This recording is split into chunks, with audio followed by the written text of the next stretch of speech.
Hello there, and welcome back to The Closet Historian and back to another silk flower making how-to. Today I just have a little walkthrough showing you how I've been making these orchid sort of blossoms here.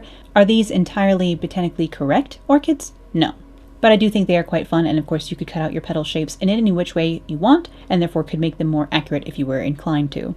Now again, I'll be using the same materials to make these today that I have been using to make my roses, so I can link you up to that video in a card here where I talk a little bit more about how to prep everything, but I will just soak my silk taffeta fabric for these in a solution of 1/3 cup PVA glue diluted in 3 cups of water, so my silk has been prepared in the same way that I did for my roses. I will be using 100% silk taffeta to make these orchids today. Other weaves of silk do work with this technique, although I myself have not tried any other fibers, any other textiles with these same techniques just yet.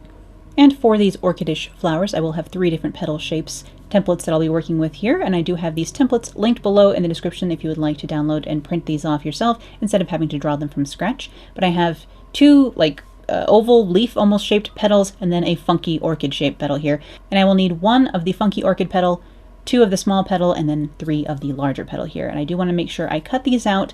I'm using a strip of silk here, as you can see, on the bias though, so I'm trying to line these up with the 45-degree angle across the weave of the fabric so that I can have these cut on bias, as having the petals cut on the bias is really important for shaping the petals with the flower iron in a moment.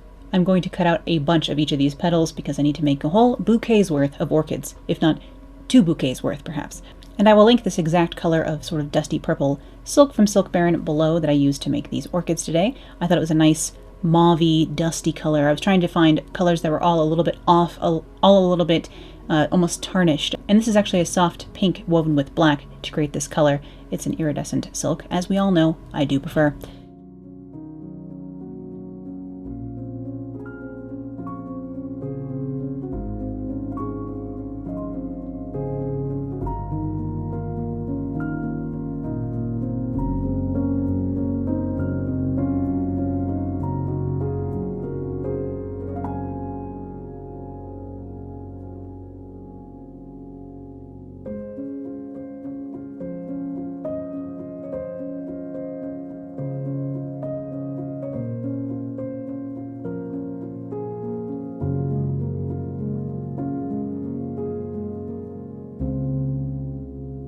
But once I had a bunch of petals cut out, I could go ahead and start forming these. I'm just using this little fluted curve foot on my iron here. This is sort of the largest size of this particular shape. I can link this exact iron foot below in the description because of course I do not know the names of all these things, sadly, because I'm newer to this craft. As you can see on these smaller petals here, I'm just going down each side and then once down the middle, and I'll use that same sort of technique on the larger petals as well. I'm not trying to curl these very intensely. I just want them to have a little bit of cup to them. I don't want them to really curl in on themselves. I just want them to have a little bit more shape to them. You could probably use the same technique with the petals flat and it wouldn't look that different because I'm just not curling these very much. So you could definitely do this with the hot spoon technique that I've talked about here on the channel before in my original flower making video. I don't think you have to have the flower iron for this particular flower design. For these orchids, you really could get away with just warming up a spoon or some other, metal implements that you might find around the house that you could get hot. Holding them over a flame or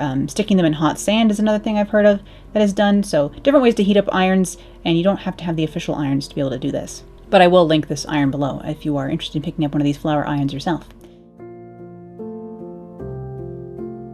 But I'll curl all of my large and small petals in that same way, and then for our final kind of weirdly shaped orchidy petal, I'm going to stick this little tool into the 2 top curves, and then I'll flip the petal over and do the same sort of technique, just curling the edge underneath a little bit on the opposite side, like so. It's hard to describe, so just kind of watch what I'm doing for shaping this petal. I will be putting 2 little slices into the top little wings of this petal later on. You'll see that with my scissors, but for now, I'm just going to shape them all the same way, curling this bottom edge under, flipping the petal, and doing the top little edges with the end of this strange fluted foot, like so.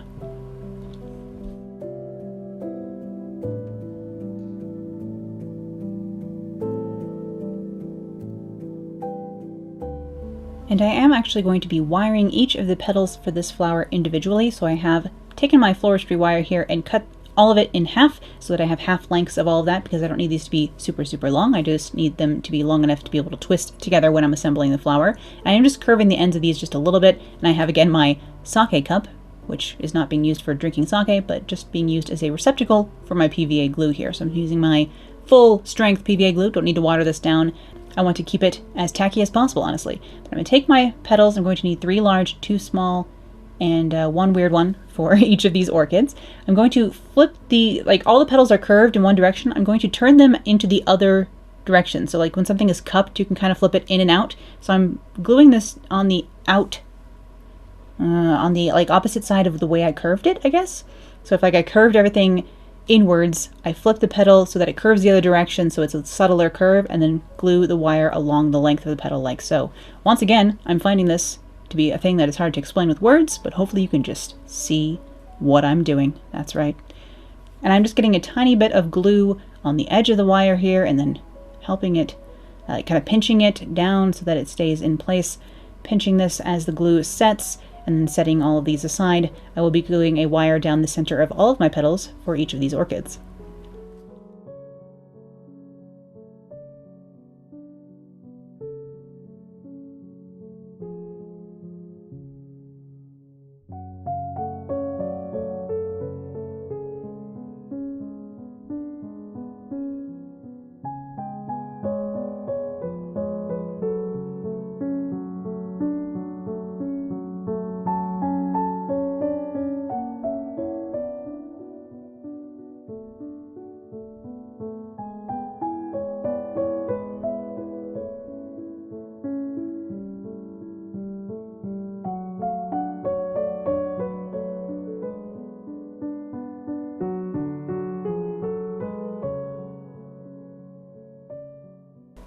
And I will set all of this aside to dry while I work on cutting out different petals and working on different things. And once these have fully dried, I can go ahead and assemble my orchids. I will be using a little bit of pipe cleaner for this as well, just to create the fuzzy center of my orchid.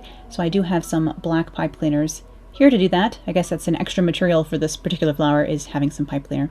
I'm just going to loop that around the end of my finger twice to create these little, I don't know, stamen node things in the center of my flower, and then I'll grab one of my large petals like so and wind the ends of the pipe cleaner around at the end of the petal, I guess. Have these little nodes here, and then I will grab the other 2 large petals and start twisting that stem around the first one here. We want 3 petals sticking up at attention here at the top. That's what I'm doing. And again, you could make something that looks much more like accurate to a actual orchid in nature. Of course, there are many different types of orchids, so who's to say there isn't one out there somewhere that looks kind of like this. But I wanted ones that looked a little bit Alice in Wonderland, a little bit, you know, skewed in some ways, a little bit more of a fantasy flower. So it wasn't bothering me, especially because I just chose this color because I liked it, not because it was something I had ever seen in nature. So I did slice the little parts of this petal up a little bit so that they stuck up a little bit more. So I just put 2 little cuts underneath the wings of this petal, and this one goes underneath our pipe cleaner from earlier, and I'm just winding the wire of this buddy around the others. And then lastly, I'm going to put my 2 smaller petals on, and these go underneath, sort of sticking out gently from underneath the tongue of the orchid, for lack of a better word, because again, I do not know what the parts of the flower are called either. And the nice thing about having each of these petals wired is that you can kind of play with them and mold them to get the exact shape of flower that you would like, so that they're really posable and moldable here. So you can have them be symmetrical or asymmetric or whatever you would like. But I'll just twist that last petal on here, and my little orchid is complete. Except for it is of course all one color right now, despite the fact that it is an iridescent silk. So I did want to add a little bit extra pizzazz to these and do some flecks of color on this using acrylic craft paint. So I'm just going to take some acrylic craft paint in black and water it down, and I will go ahead and splatter paint these using, of all things, a toothbrush that I keep down here for that purpose. So you can see this here is a finished one, and I have a little dish of watered down black paint here so that I can go ahead, dip my toothbrush in that, and flick some spatters of black on all of these so they have a bit more of an organic and natural look. I didn't want all of these to look the same. I wanted some of them to have more, some of them to have less. I actually did make some smaller versions of this exact same orchid shape, and I still have the templates for that also for the smaller version on that download as well, if you'd like to grab the smaller version of these. Of course, the big ones are actually quite tall. They're maybe, I don't know, 6 inches, 7 inches tall, and the smaller ones are more like 4 inches, so much smaller, but I thought it was fun to have more than one size of these, especially because orchids, as they're kind of opening up along a strand of them, Usually they're not all the same size, so I wanted to vary the sizes just a little bit there. And then just to finish these off, I wanted to take on the center petals a little bit more of that watered down black paint and just paint in some veining, some lines coming down from the center of the flower. So that's my finishing step on these, just to give them a little bit more of a, mascara tears kind of a look to them, because of course I don't want regular flowers, I want slightly gothic flowers naturally. And I'll paint in a few more beauty spots, some larger flecks with that black paint as well, just in case my spattering wasn't enough.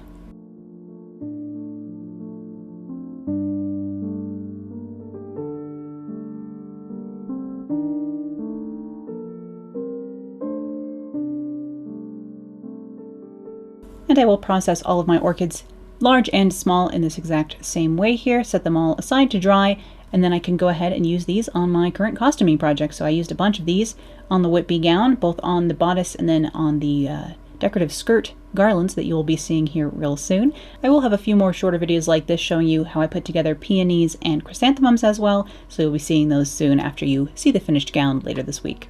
Thank you as always for watching today, and I'll see you again real soon.